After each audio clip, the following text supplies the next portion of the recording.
Mizuto, our useless protagonist, finds himself in an unexpected twist of fate as he becomes step-siblings with his ex-lover, Yume. However, their parents, Uni and Miniki, are oblivious to their past relationship.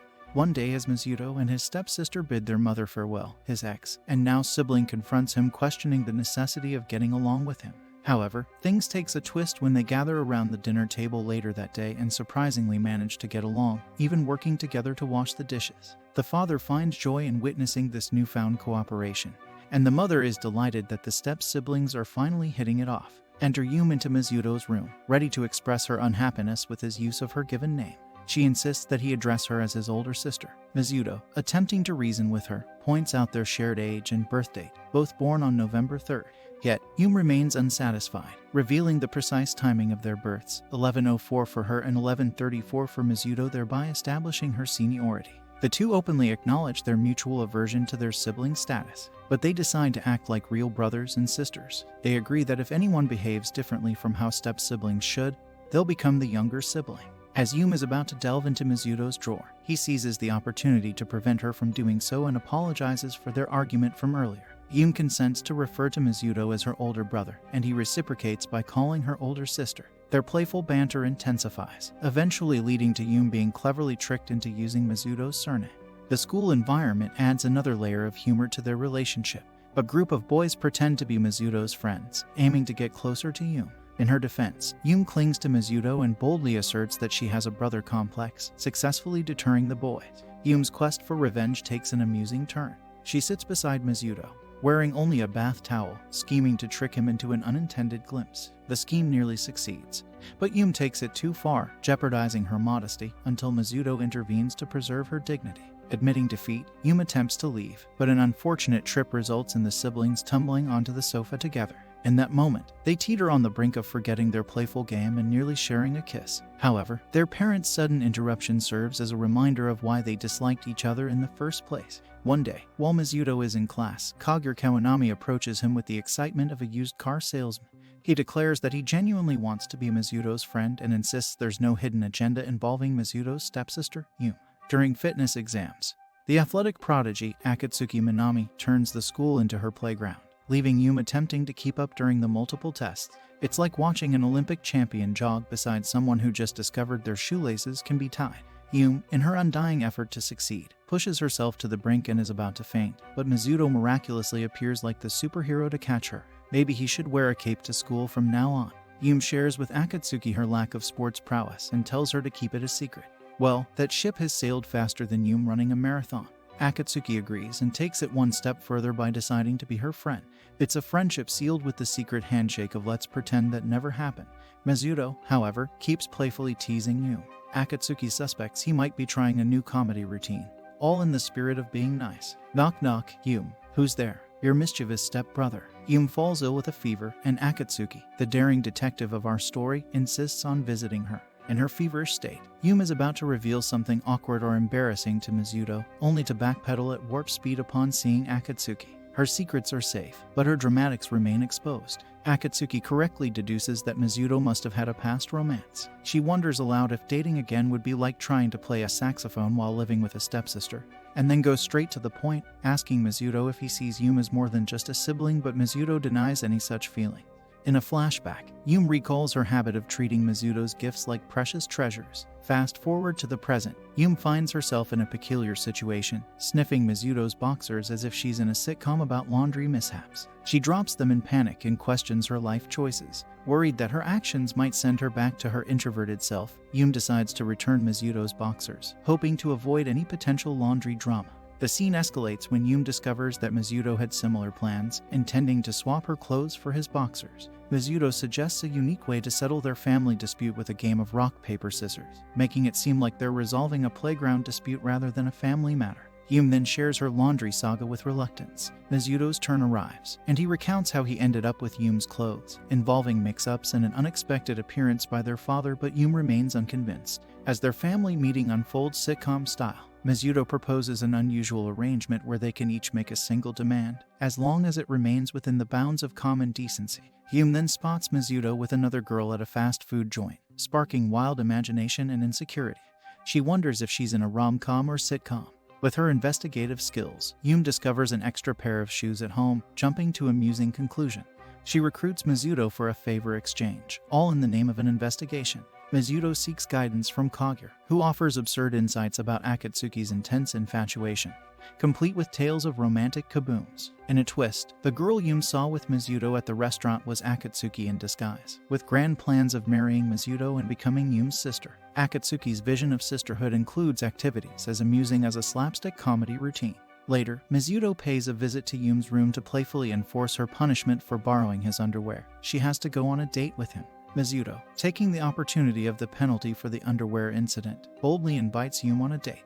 Yume, taken aback by Mizuto's unexpected move, eventually agrees. Little does she know that the mastermind behind this plan is none other than Kawanami, who has a devious plan to win Yume's heart and break Minami's dreams of marrying Mizuto and becoming Yume's sister. It is like a comedy caper to manipulate feelings. As they embark on their date, Mizuto and Yume have two unexpected shadows trailing them, Minami and Kawanami. Kawanami, acting as Mizuto's love guru, dished out relationship advice like a quirky rom-com sidekick, all while trying to nudge Minami in the right direction. After the eventful date, Minami, realizing the absurdity of her actions, musters the courage to apologize to Mizuto for all the trouble she caused. However, she hasn't given up on her mission to marry him and become Yume's sister. Back at home, Yume decides to impose her own penalty on Mizuto for having her undies. In a heartwarming flashback, young Mizuto and Yume reminisce about a cherished memory from their pre-relationship days. It's a special night they both hold dear. Fast forward to a typical day, when our protagonist is reading a book while relaxing on the couch. Yume interrupts his piece, requesting that he accompany her to buy a Mother's Day gift for their mom.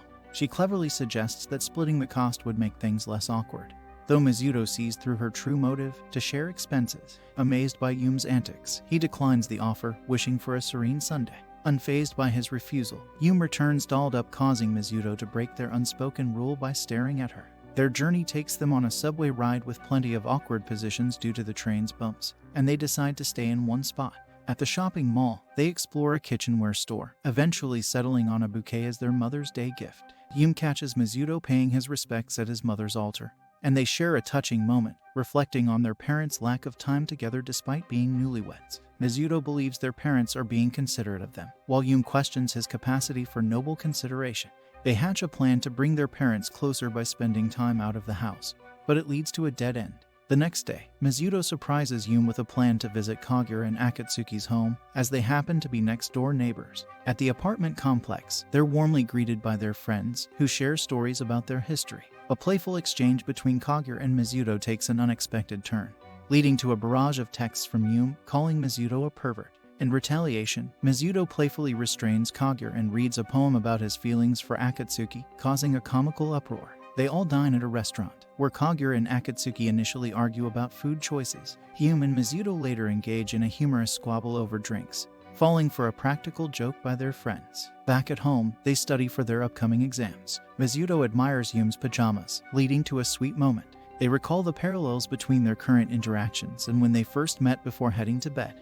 As Yume prepares for the impending midterm exams, Akatsuki offers to walk home together, but Yume declines and tells Akatsuki that she is going to study in the study hall instead. In the cozy study nook of her home, Yume's mind wanders back to a dark time, her middle school days when Mizuto, of all people, outshone her in a math test she'd always aced. It's the classic tale of academic rivalry, a rivalry Mizuto isn't even aware of. Yume's ambitions to reclaim her #1 status lead her down a path of relentless study.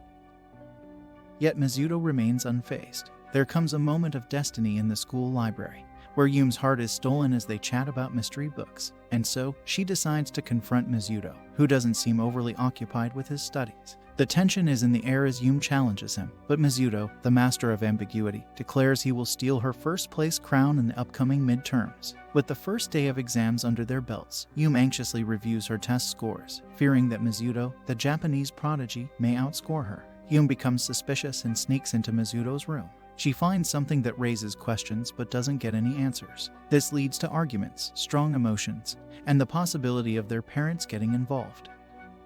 Mizuto's point of view is simple: he doesn't want to be in the spotlight, and he doesn't care what Yume thinks. His words make Yume quite emotional. During midterm exams, Mizuto takes the top spot, while Yume comes in second place. But this achievement makes Yume reflect on what truly defines her. She has a moment of realization, sheds tears of happiness, and with some comforting words from Akatsuki, she discovers that it wasn't a tragedy after all. Meanwhile, Mizuto is deploying his signature pickup line on a recruit, Asana. They delve into a friendship, revealing that Asana is already part of Mizuto's friendship collection. At the school gate, the momentous encounter, Yume and Akatsuki meet Asana. The future seems uncertain, and Asana learns about Yume and Mizuto's relationship. At the dinner table, Yume displays a new attitude that takes Mizuto by surprise. Asana's guidance hovers in the background. It seems like the dating game might have just reached a whole new level. Yume relishes her newfound freedom from Mizuto, but he comes looking for answers. Asana seems to be the catalyst. And as Mizuto departs her room, an eerie sense of relief washes over her, with him muttering creepy. The following school day, there's a significant introduction involving Yume, Akatsuki, and Asana. Their relationship status becomes clear, and Asana's response is a blunt no interest detected. Ouch. In a flashback, we witness Yume's failure in her attempt to slip a love letter into Mizuto's shoebox. She spends the whole day wondering how to hand it to him, and only after school finally musters up the courage to give it to him. To everyone's surprise, Mizuto accepts her proposal to become her boyfriend. But wait, the drama doesn't end there. Asana receives a mysterious, threatening letter that promises to reveal her deepest, darkest secret unless she shows up at a specific location. She cautiously heads to a restaurant. It turns out, Yume and Akatsuki are the masterminds behind this cruel prank. Yume apologizes for Akatsuki's antics, but Akatsuki, like the drama queen she is, insists that she knows Asana's secret, which is her crush on Mizuto.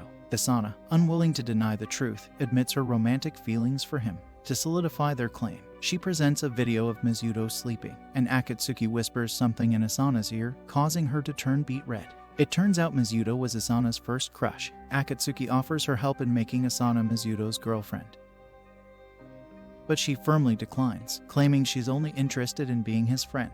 It dawns on her that she's mirroring her middle school self when it comes to Mizuto. Yume delivers a pep talk, and Asana reluctantly confesses her feelings for him. With that out of the way, they plan to kickstart their mission the next day. The following day, Akatsuki and Yume take on the roles of secret agents, observing Mizuto and Asana to discover his vulnerability. They catch a glimpse of Asana reading a book on a ledge, with Mizuto quietly reading his book. When Mizuto walks away, sharp-eyed Akatsuki notices that Asana's undies is peeking out, and she informs her, completely unfazed. She rushes to the restroom and reunites with Akatsuki and Yume, who conclude that Mizuto may not consider her girlfriend material. Akatsuki believes they need to turn up the heat and use some physical charm to win him over. Asana tries to follow their advice in the library but fails miserably. Back in the restroom, they regroup, and Yume suggests that Asana should just be herself. Akatsuki agrees but argues that her lack of confidence isn't doing her any favors, so they decide a makeover is in order. After the Akatsuki transformation, Asana goes back to Mizuto, but he rejects her advances and gives her a poke on the head. However, she succeeds in having him comb her hair, a minor victory in their grand plan. Back at the restaurant, they tell Asana that she should confess her love to Mizuto, but she's understandably hesitant. Akatsuki channels their inner motivational speaker, and Yume joins the pep talk parade. Eventually, Asana agrees to it. The next day, at their appointed meeting time, Asana, equipped with some lip gloss courtesy of Akatsuki, receives a motivational speech from her trusty companion. Mizuto shows up, figuring out the reason for their meeting, and suggests she get to the point. She confesses her feelings, and Mizuto, with surprising empathy, admits they have a lot in common. However, he kindly rejects her, explaining that he has prior commitments with someone else. Yume internally puzzles over why Mizuto turned her down. The next day, in the restroom, Akatsuki and Yume confront Asana about her continued friendship with Mizuto after his rejection. Asana defends her choice, claiming that although he broke her heart, it doesn't mean they can't still be friends. Asana's burning desire to explore Mizuto's book collection finally gains her access to his place. However, before she sets foot inside, Yume and Akatsuki take her on a wild shopping spree because, let's face it, her current wardrobe is about as fashionable as a potato sack. They scour the stores, but things take an unexpected turn. Asana's talent size complicates the clothing choices. Everything they choose seems to emphasize her curves in all the wrong ways. Akatsuki, ever the fashion expert, has an idea. They swap styles with Yume, opting for a loose and fluffy look that should suit Asana better. In the midst of it, Yume suddenly recalls a past date of hers. When Asana eventually arrives at Mizuto's house, she is bombarded with questions. Mizuto, surprised to see her there with both his parents at home, demands an explanation. But Yume, always the supportive friend, steps in to make sure there's no opportunity for Asana to seduce Mizuto. Afterward, Yume and Asana have a heart-to-heart. Yume gets straight to the point and asks Asana about her feelings for Mizuto.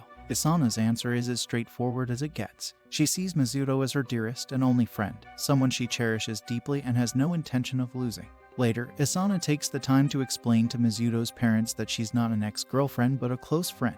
She admits that despite Mizuto's rejection, they've chosen to maintain their friendship. In their early days, after officially becoming a couple, Mizuto and Yume share their first kiss. Mizuto eventually invites Yume to his place, setting the scene for a potentially steamy moment.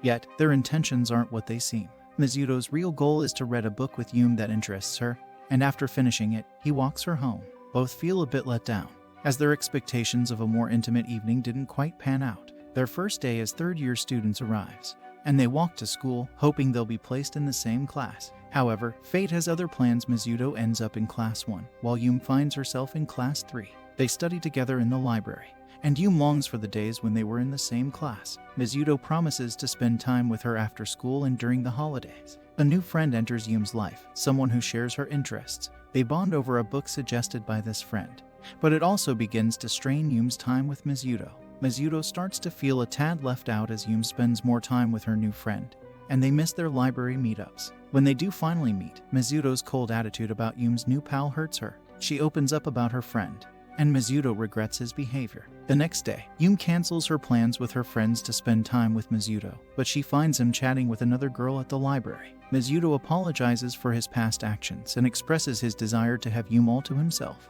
Yet, when Yume calls him out for his hypocrisy, their argument escalates, leaving both feeling betrayed and regretful. At a bookstore, Yume and Mizuto cross paths, both interested in the same book.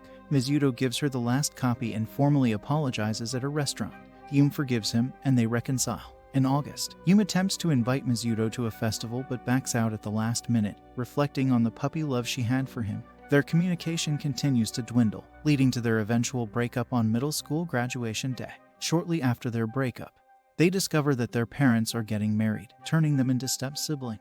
In the present, Yume claims she's borrowing the same book they first read together in Mizuto's room, sparking a heated argument between them. The past lingers as they navigate their complicated relationship in the present. During a late-night rainstorm, Yume receives a text from her mom, who's stuck at work due to a typhoon. However, her peaceful night takes a turn when she spots a cockroach in her room. With panic mode activated, she storms into Mizuto's room, attempting to tell him about her terrifying discovery. When Mizuto finally figures out what Yume's ranting about, it's clear she's terrified of these tiny creatures. Despite drenching her room in pesticide, Yume decides to share Mizuto's bed for the night.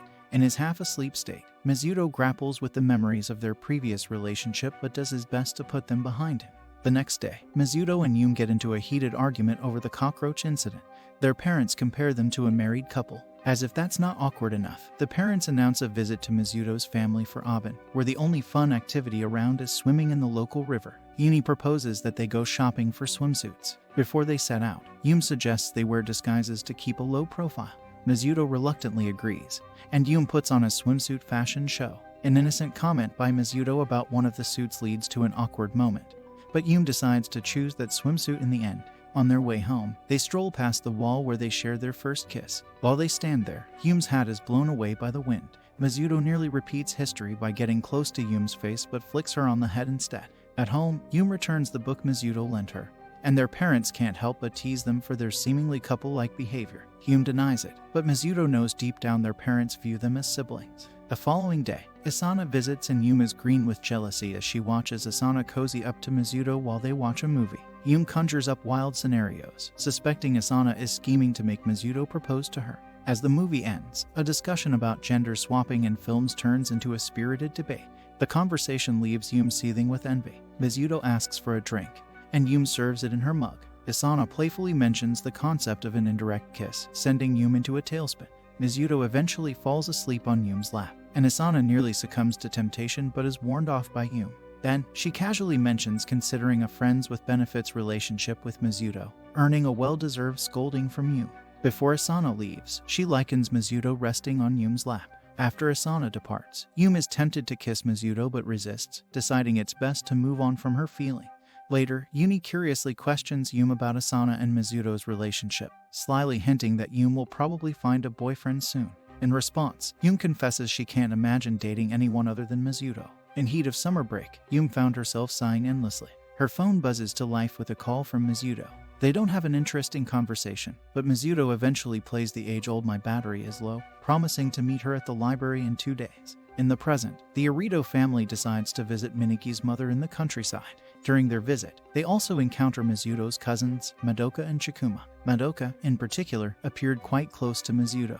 They go to the riverside and barbecue, amid the calming flow of the water. Madoka takes a moment to share about Mizuto's early life, revealing that Mizuto's mother had passed away shortly after his birth. This revelation stirs something deep within Yume, strengthening her resolve to protect this newfound family. Mizuto cozies up with a book and enjoys the river's view from his comfortable chair. However, Madoka says to Yume that she thinks Mizuto is giving her the cold shoulder. Later, Madoka and Yume decide to take a refreshing dip in the water. Upon returning home and assisting Madoka with household chores, Madoka wants Yume to teach Mizuto how to open the bath. As she steps into his grandfather's room, it reveals a room filled with books. It is here that Mizuto allows Yume to delve into a self-published autobiography by his great-grandfather, titled The Siberian Dancing Girl. As Yume immerses herself in the pages of the autobiography, she finds inspiration.